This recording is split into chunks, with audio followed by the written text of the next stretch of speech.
Isso é uma quebra de paradigma que aconteceu comigo quando eu comecei. Eu não tinha a pretensão de ter a produtora, mas aí eu comecei a pegar trabalhos que me exigiam de contratar os meus pares, que eram outros filmmakers.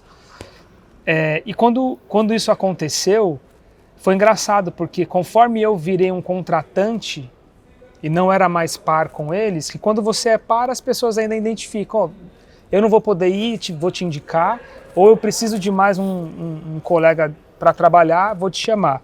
Quando você vira um contratante, as pessoas parece que, não sei se a impressão de que a gente não vai querer fazer o mesmo trabalho, ou enfim, ou a pessoa acha que a gente agora, porque virou contratante, já não é mais, enfim, não sei como é que funciona esse processo, mas eu me lembro de ter tido dores nesse sentido, de tipo, caramba, pô, meus brothers que eu contrato, os caras não me chamam a trabalhar. E por muitas vezes eu achava assim, caraca, será que eu não faço um trampo bom a ponto dos caras que trampam comigo não me chamarem para trabalhar? Então, isso já foi uma quebra de paradigma, porque muitas das vezes a gente, entre os colegas que já são diretores de fotografia ou que já têm produtoras, começaram a se contratar. Por exemplo, que a gente estava falando, a gente já com produtora, não sei você, mas eu já com produtora já trabalhei e filmei casamento, né, que eu não tenho desmerecimento algum, inclusive, eu acho extremamente importante na minha jornada e com todo mundo que eu converso, eu acho que casamento é extremamente importante para o amadurecimento nosso como filmmaker, a nossa agilidade, otimização, nossa responsabilidade, um monte de coisa. Mas fato é que, mesmo não sendo filmmaker por mercado, já fiz casamento, já fui operador de câmera também, videoclipe de pessoas que estavam dirigindo. Isso era uma coisa que não acontecia, era meio que improvável, né, de acontecer. Ou você se enxerga como competidor, que cada um tem sua produtora e cada um segue seu caminho, ou se você tem a produtora, agora você só contrata, você não é mais contratado, né? Isso foi uma coisa que eu acho que eu fui quebrando ao longo do tempo, em contratar amigos, ou trabalhar junto, né, com amigos que tinham produtoras e assumiram ao longo do processo, e de falar, cara, pode me chamar, porque além de ser um exercício nosso, e a gente gosta de fazer, gosta de botar a mão na massa, né? É bom a gente estar perto das pessoas e é bom a gente continuar exercendo para justamente pegar, né, Luquinhas, essas mudanças que acontecem ao longo do tempo. Sim. A maneira que a gente operava, por exemplo, antes já não é mais a maneira que a galera opera. Era DSLR, agora já é mirrorless, Já mudou mirrorless, a lógica. As lentes, né, tipo, os tipos de acessórios e tal. Então é bom a gente também estar presente nesse campo. Mas muito é porque a gente também gosta desse lance da arte, que sobrepõe o lance do título, da função, até da grana às vezes, né? Sim. A gente gosta de fazer arte, gosta de produzir coisas, de fazer os negócios nascerem, né? Sim. Mas é isso, então eu acho que já vem quebrando esse paradigma, que é muito importante, e esse espaço aqui também, cara, é um paralelo, digamos assim, em sinergia com isso. A gente também quer fomentar coisas para a galera, quer ajudar o pessoal a se profissionalizar, porque esse lance do amadorismo, da falta de gestão e tal, também é um papo que a gente vai trocar aqui. Mas é muito disso, da gente se perceber e saber se posicionar, mas não entender o outro como apenas um concorrente, né? Sim. Mas também como um aliado. Quantas vezes a gente não pôde, é que a gente mesmo não fez esse processo, mas você fez com outras pessoas e eu fiz com outras pessoas também. Sim. Quantas vezes a gente não precisou de alguém que entende mais ou menos como a gente, que já tem uma experiência como a nossa, para somar com a gente? Ou quantas pessoas não precisariam da gente, com a nossa cabeça, a nossa experiência, para somar e agregar com trabalhos, né? Isso é valioso pra caramba. Então, isso que você falou de posicionamento é interessante porque a forma que você se mostra, você se posiciona para o mercado e para as outras pessoas que trabalham com você, é a forma que você vai ser percebido. Então, isso vai desde a sua roupa, da forma que você fala, das coisas que você oferece, de onde você está. Tudo isso é importante. Então, quando você é um filmmaker freela, você tem que saber para quem você está se vendendo. Se você está se vendendo para outras produtoras, outros concorrentes, você vai mostrar certo tipo de conteúdo, certo tipo de coisa. Você vai mostrar seus bastidores, com o que você está trabalhando, como que você opera a câmera, como que você configura o drone, etc. Quando você vai trabalhar com um cliente final, por exemplo, você vai mostrar coisas que aquele cliente vai se sentir seguro e coisas que interessam para o cliente. Porque o cliente não, sei lá, o dono da hamburgueria não quer saber que quer 4K, 24 frames, não importa para ele. Ele quer saber como você vai resolver o problema dele. Muitos filmmakers se posicionam como freelancers, filmmakers para produtoras, mas tem um perfil ali de produtora para atender o cliente final. Exato. É um negócio, um rumo que eu tomei.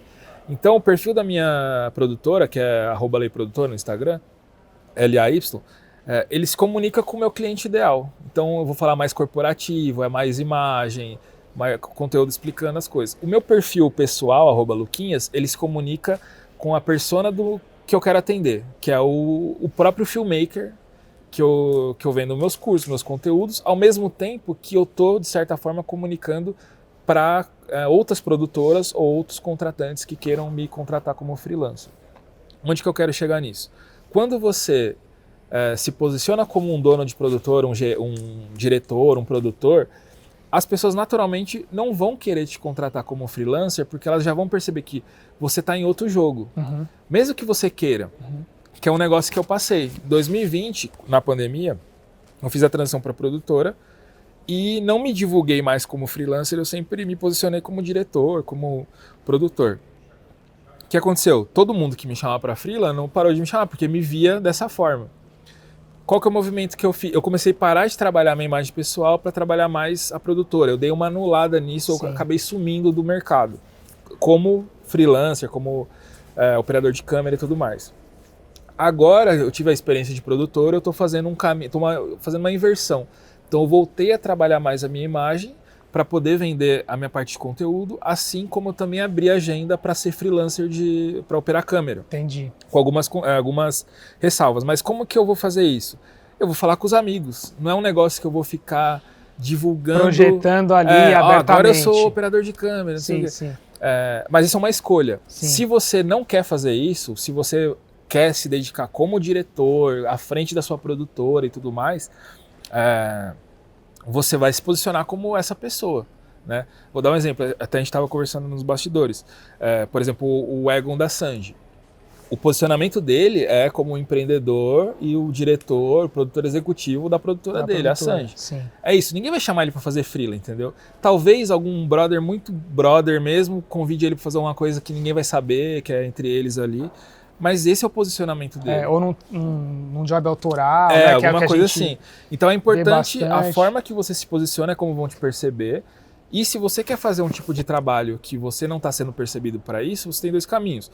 Ou você começa a se divulgar daquela forma, ou você vai falar com seus amigos próximos. Galera, tô pronto para fazer isso, o meu preço é o preço de mercado, quanto vocês estão pagando. E aí abre o jogo e se dispõe, né, a fazer isso. Então esse é o...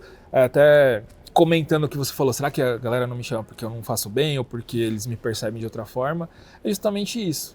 Acaba ter essa visão, né? Essa diferença de classe, não é classe política, né, mas de cargo mesmo. Você não vai chamar um diretor de fotografia para fazer freela com você no casamento, né? Exatamente. É sobre isso. Isso implicitamente já passa essa imagem. Desculpa fazer um comentário que você falou do casamento. Fazer casamento, fazer clipe são as melhores escolas do audiovisual, na minha opinião. Casamento, você tem tanto a humildade de você ralar por 12, 14 horas com equipamento, peso mesmo, é um negócio braçal. Você ser tratado como lixo, como muitas vezes, né? Quantas vezes eu fiz casamento com o Renatão, o maître, o produtor do casamento, nos jogava num quartinho para comer pizza. Ou teve uma vez que falaram assim, vocês só vão comer depois que todo mundo comer. Tipo, uns negócios pesados.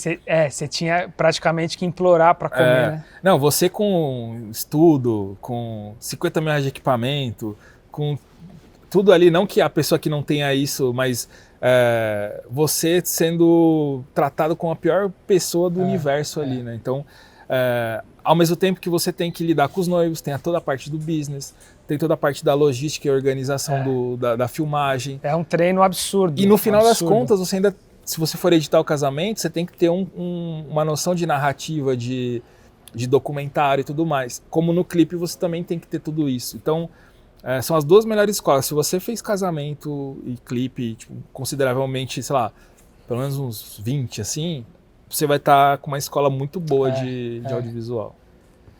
É isso mesmo, cara. Eu consigo ver porque eu antes de formalizar a produtora, como filmmaker ainda, pegava alguns trabalhos de editor. E eu editei por um período razoável, não foi muito tempo, mas também não foi pouco, para uma produtora que fazia casamento, sendo que eu também tinha meio que um braço que fazia casamento. E eu acho que essa é até uma resposta, cara. A gente não está nesse papo ainda, eu vou trazer para o posicionamento, mas isso é até uma resposta para aquele papo que a gente estava tendo sobre narrativa, cara. Esse ponto eu acho que é algo que não é ensinado, mas quase que forçadamente, para você fazer um trabalho, você precisa arrumar recursos não sei de onde para entregar esse tipo de conteúdo, que é um de casamento ou de videoclipe. Eu acho que pelo menos fazendo uma reflexão rápida aqui, na minha trajetória, eu acho que foi isso que me deu essa noção que depois eu consegui carregar para outras áreas. Então, quando a gente vai fazer tipo, uma cobertura de um evento, tem uma narrativa porque já se sabe uma construção, já se tem implicitamente um monte de coisa embutida na gente. Qual a história que vai ter uma que ser história, contada ali. Você começa a entender, você sabe que o evento é assim, assado, você sabe como você quer contar. E eu descobri que isso é uma coisa difícil de ser ensinada e aprendida. Eu acho que é um lance meio mão na massa mesmo. E eu recomendo 100%. Casamento, videoclipe ainda tem alguns que tem narrativa, outros hoje são muito mais visuais, sessions, né? E mais um registro. É mais de master shot do que de narrativa. Mas os que tem narrativa, para mim, são um exercício enorme também.